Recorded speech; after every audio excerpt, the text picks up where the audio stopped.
এখন বাধা রয়েছে, তার কারণ এখানে মা কাজ করছে, কোনো কাজ করতে দেবে না। এবার পিকো ভেবেছে ওর ডিম খুব ফেভারিট, ভেবেছে এই যে মাশরুমটাকে দেখে ভেবেছে সাদা রং, তো এটা ভেবেছে ডিম, ওই জন্য চেঁচামেচি করছে। মা বলছে সমানে যে এটা ডিম না, এটা ডিম না বাবু, এটা ডিম না, ও তাও এটা ডিম না, এটা ডিম না। বলো মা দাও, পিকো বলো মা দাও।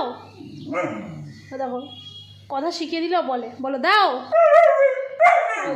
বলো দাও, বলো মা দাও, ভালো করে বলো, হ্যাঁ দাও, এটা না তো,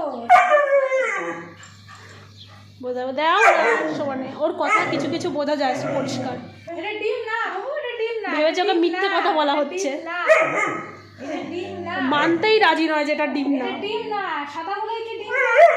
মিথ্যে কথা, সাদা বলেই কি ডিম হয়? সাদা বলেই ডিম হয় না। ভেবেছে মিথ্যে কথা বলছে।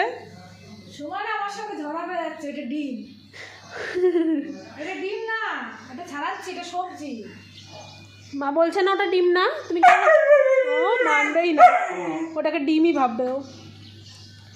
এই ডিম কি ওরকম দেখতে হয়? এই ও সাদা দেখেছে তাই ভেবেছে ওটাই ডিম। এই তুই না খুব বুদ্ধিমান, এটা ডিম না, ও মানবেই না ওটা ডিম না। এটা মাশরুম, এটা মাশরুম, এটা মাশরুম। ঘুমাও ঘুমাও, তুমি ঘুমাও, হ্যাঁ ঠিক তোমার আছে। বালিশে, তোমার বালিশে ঘুমাও। বিছনায় ঘুমাও, তুমি রাগ করেছো বলে কি তুমি মেঝেতে ঘুমাবে? বিছনায় ঘুমাও, পিকো বিছনায় ঘুমাও। বালিশটা আমি নিয়ে আসি, অপিকো বালিশ নিয়ে আসবো। বৃষ্টি বালিশটা নিয়ে যেত তো, আর বালিশটা নিয়ে নে। ও বালিশে ঘুমাচ্ছে না, বিছানায় ঘুমাচ্ছে না, বালিশটা নিয়ে নে। বালিশ কেন ধরেছে? বালিশ নিয়ে নে। বালিশ কেন ধরেছে? ওর সম্পত্তি কেন নিচ্ছিস? এ বাবা, এবার বালিশ আঁকড়ে পড়ে থাকবে। এতক্ষণ রাগ করেছিল, বালিশ হচ্ছিল না, এবার বালিশ আঁকড়ে পড়ে থাকবে ওই যে।